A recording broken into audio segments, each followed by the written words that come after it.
Good morning students. मेरा नाम है यान खान और आज आप लोग फिर से जुड़ चुके हैं हमारे चैनल के साथ। और आज हम लोग ने सोचा कि क्यों ना मिरर फार्मूला इक्वेशन लिख दिया, माफ़ कीजिए, मिरर फार्मूला, क्यों ना हम मिरर फार्मूला को आज प्रूव करें, डिराइव करें। ठीक, तो इसके लिए मैंने एक कॉनकेव मिरर लिया है। कौन सा मिरर लिया है? कॉनकेव मिरर लिया है। और ऑब्जेक्ट को मैंने सेंटर ऑफ कर्वेचर से पीछे लिया है। किधर? पीछे। सेंटर ऑफ कर्वेचर से पीछे लिया है और ये है हमारा फोकस। एज वी नो कि अगर हम लोग ऑब्जेक्ट को सेंटर ऑफ कर्वेचर से पीछे लेंगे तो क्या होगा, तो हमारी लाइन जो है, हमारा जो ऑब्जेक्ट है, अगर वहाँ से एक पैरेलल लाइन निकलती है तो वो फोकस होकर जाएगी। ये हमको पता है। बीम ऑफ लाइट का फर्स्ट रूल यही कहता है कि कोई भी पैरेलल लाइन अगर सेंटर ऑफ कर्वेचर से पीछे से आ रही है तो वो पैरेलल जाएगी। तो चलिए एक पैरेलल लाइन ड्रॉ करते हैं जो कि हमारी कहाँ से गुजरेगी? जो हमारी गुजरेगी फोकस होकर। कहाँ से गुजरेगी? जो हमारी जाएगी फोकस से होकर। तो आइए एक लाइन ड्रॉ करते हैं जो हमारी फोकस होकर जाए। ओके, ये लाइन हमारी चली गई कहाँ? फोकस होकर चली गई। ये लाइन हमारी फोकस होकर चली गई, जो कि किस चीज़ की लाइन है? एक बीम ऑफ लाइट गई है, एक लाइट गई है, रे ऑफ लाइट। ओके, एक रे ऑफ लाइट गई है। यही है हमारा मिरर फॉर्मूला। ओके, तो मिरर फॉर्मूला आइए प्रूव करते हैं। ये जो रे ऑफ लाइट गई ये फोकस से पार कर गई। आइए एक और रे ऑफ लाइट लेते हैं जो हमारी सेंटर ऑफ कर्वेचर से जाएगी। तो दूसरा रूल कहता है कि कोई अगर रे सेंटर ऑफ कर्वेचर से जाएगी तो वो अपने आप को रीट्रेस करेगी, दोबारा अपनी ही दिशा में चली जाएगी। इट्स सेकेंड रूल, दूसरा रूल यही है। ठीक, तो आइए अब तीसरे की तरफ चलते हैं। आप लोगों ने यह भी पढ़ा होगा कि अगर हम लोग एक रे लाइट की पोल पे डायरेक्ट दें तो हमारा जो ये प्रिंसिपल एक्सिस है ये नॉर्मल की तरह बिहेव करेगा और ये बन जाएगा एंगल आई।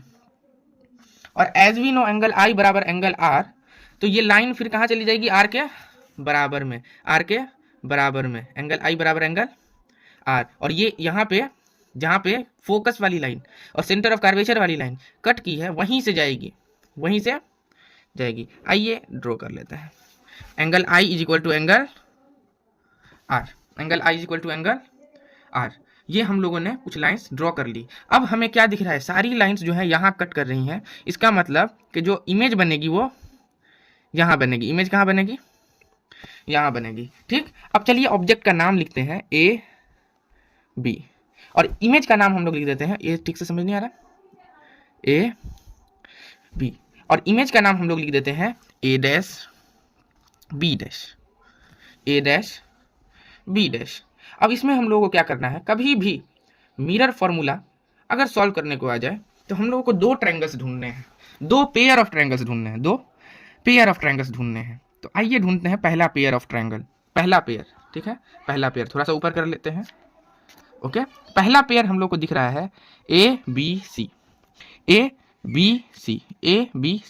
एक ट्रायंगल, और ए डैश बी डैश सी, ये एक ट्रायंगल। इसमें एक एंगल 90 है, इसमें भी एक एंगल 90 है। और देखिए यहाँ पे जहाँ पे इन लोगों ने इंटरसेक्ट किया है, यहाँ पे अल्टरनेट एंगल की वजह से ये दोनों एंगल्स भी इक्वल होंगे। और हम लोगों ने पढ़ा है एंगल सिमिलरिटी थ्योरम, जिसके तहत triangle A B C similar होगा A dash B dash C के। आइए लिख लेते हैं, ए बी सी सिमिलर होगा triangle A dash B dash C के। अब सिमिलर है इसका मतलब कि उनके साइड्स का रेशियो जो होगा वो बराबर होगा, आइए साइड्स का रेशियो भी लिख लें। A B upon A dash B dash is equal to A C upon A dash C. अगला ट्रायंगल आइए ढूंढते हैं।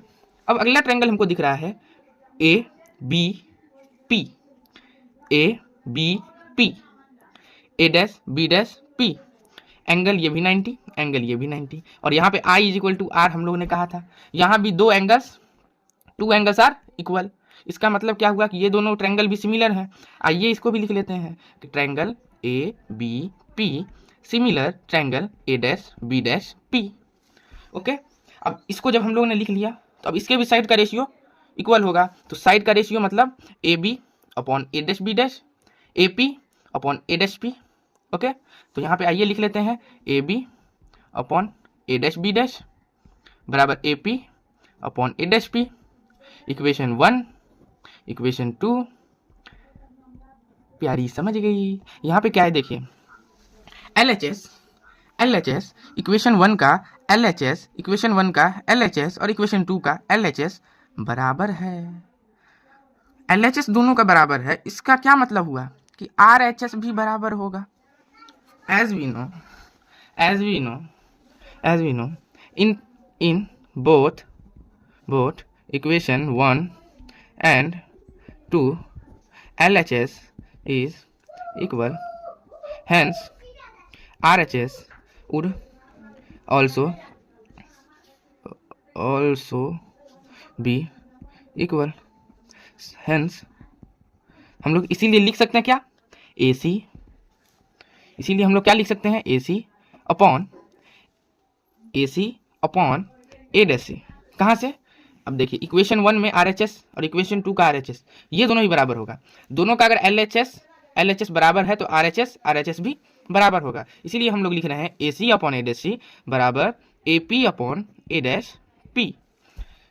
ओके, तो यहाँ पे कौन कौन सा चीज़ हम लोग देख रहे हैं, यहाँ पे हम लोग देख रहे हैं AC पूछ रहा है, ए डैश सी पूछ रहा है, AP पूछ रहा है और ए डैश P पूछ रहा है, ए डैश P पूछ रहा है। तो आइए देखते हैं कि AP, AC, ए डैश सी, AP और ए डैश P क्या कहता है। सबसे पहले हम लोग को आता है AC बताना है। AC क्या है, A से C तक, A से C तक, और ये पूरी दूरी जो है A से P तक, इसको हम लोग कह देते हैं U object distance, V image distance, V image distance, R radius of curvature, F focal length. Okay, तो देखते हैं अब AC हमारा क्या है, AC हमारा क्या है, ये बॉक्स के अंदर डाल देते हैं जिससे आप लोगों को समझ आए। तो AC हमारा क्या है, AC हमारा क्या है, AC हमारा क्या है, अगर U से R को माइनस कर दे तो हमारा AC पूरा निकल जाएगा। इसका मतलब AC is equal to U minus R, U minus R। अब देखते हैं ए डैश सी क्या है, ए डैश से सी तक, ए डैश से सी तक, तो ए डैश से पी तक कितना है V, और ये पूरा है R, मतलब R से अगर V को घटा दे तो इतनी दूरी आ जाएगी, पूरे R से V को घटा दे तो इतनी दूरी आ जाएगी, R minus V, R minus V। AP देखें तो पूरा A से P तक, U हम लोगों ने देखा A से P तक की दूरी U, और A डैश से P तक की दूरी V इमेज डिस्टेंस। ओके, आइए इस वैल्यू को यहाँ पे पुट करते हैं। तो इस पूरे को हम लोग क्या लिख सकते हैं, AC की जगह हम लोग क्या लिख सकते हैं, U minus R, A dash C की जगह हम लोग क्या लिख सकते हैं, R minus V is equal to U upon V। अब क्रॉस मल्टीप्लिकेशन हम लोग करते हैं, क्योंकि इक्वेशन को तो हमको सॉल्व करना है। तो आइए देखते हैं क्या होगा क्रॉस मल्टीप्लिकेशन के बाद, UV माइनस UR अपॉन नहीं होगा, सॉरी यहाँ बराबर होगा, क्रॉस मल्टीप्लिकेशन में ये इससे मल्टीप्लाई होगा इज इक्वल टू फिर ये इससे मल्टीप्लाई होगा, तो UV माइनस UR। ओके, इसको हम कट करते हैं, पहले हम आपको इस तरीके से बताते हैं कि V पहले U माइनस R से मल्टीप्लाई कर देंगे, इसको डिवाइड में इधर जाकर मल्टीप्लाई हो जाएगा, ठीक, इज इक्वल टू फिर U R माइनस V से डिवाइड होगा, R माइनस V से डिवाइड होगा। तो अब देखें, अब समझ आएगा, ये U है ये R है। ओके, अब देखते हैं तो UV माइनस VR बराबर UR माइनस UV। आइए अगर हम इसको UVR से डिवाइड कर दें और इसको भी कर दें, इसको भी कर दें, इसको भी कर दें, तो कोई प्रॉब्लम नहीं होगी, सबको कर रहे हैं क्या, इक्वेशन के इस साइड भी UVR से कर रहे हैं, इक्वेशन के इस साइड भी UVR से कर रहे हैं, मतलब कि किसी को तो कोई प्रॉब्लम होनी नहीं चाहिए। तो आइए करते हैं, UV माइनस VR बराबर UR minus UV upon UVR UVR।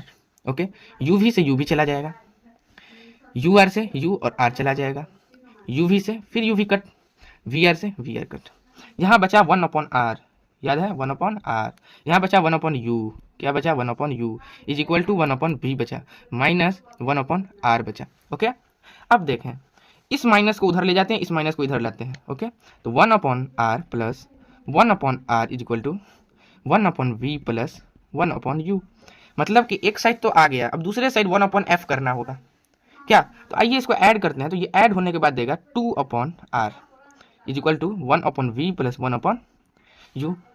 और इधर आप देखिए, थोड़ा सा ध्यान दीजिए इस बात पे, r बराबर 2f, r बराबर 2f, r अपॉन 2 बराबर, ये 2 इधर डिवाइड में जाएगा तो ये f अकेला बचेगा, और f के नीचे कुछ नहीं तो 1, f के नीचे कुछ नहीं तो 1।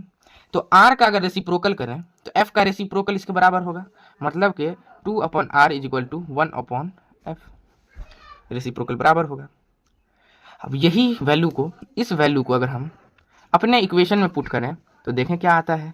तो यहाँ अगर हम लोग देखें तो 1/f अगर हम लोग लिख देंगे बराबर 1/v प्लस 1/u, तो यहाँ हम लिख सकते हैं कि हमारा इक्वेशन क्या हो गया, प्रूव हो गया, और हमारा मिरर फॉर्मूला प्रूव हो गया। लेकिन एक चीज़ और आपको एग्जाम में ध्यान देना है कि जिस तरीके से आप कंस्ट्रक्शन का लिखते हैं उसी तरीके से इसके बारे में भी आपको लिखना होगा साइड में, कि हमने ये कॉनकेव मिरर लिया जिसका बाहरी सतह पे हम लोगों ने क्या किया, सिल्वर पेंट किया। इसके बाद हम लोगों ने ऑब्जेक्ट को रखा सेंटर ऑफ कर्वेचर के पीछे, यहाँ से पैरेलल लाइन गई जो फोकस से पार कर रही है, एक लाइन और ली जो सेंटर ऑफ कर्वेचर से पार की, जो रीट्रेस कर गई, एक लाइन इंसिडेंट रे जो कि रिफ्लेक्ट हो गई, कहाँ से, पी पॉइंट से, पोल पॉइंट से। ओके, ये सारा कुछ लिखना पड़ेगा आपको। फिर a' b' नाम का एक क्या बना, इमेज बना, कहाँ, सेंटर ऑफ कर्वेचर और फोकस के बीच में।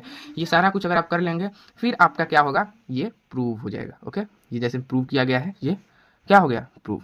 ओके, उम्मीद है आप लोग समझ चुके होंगे।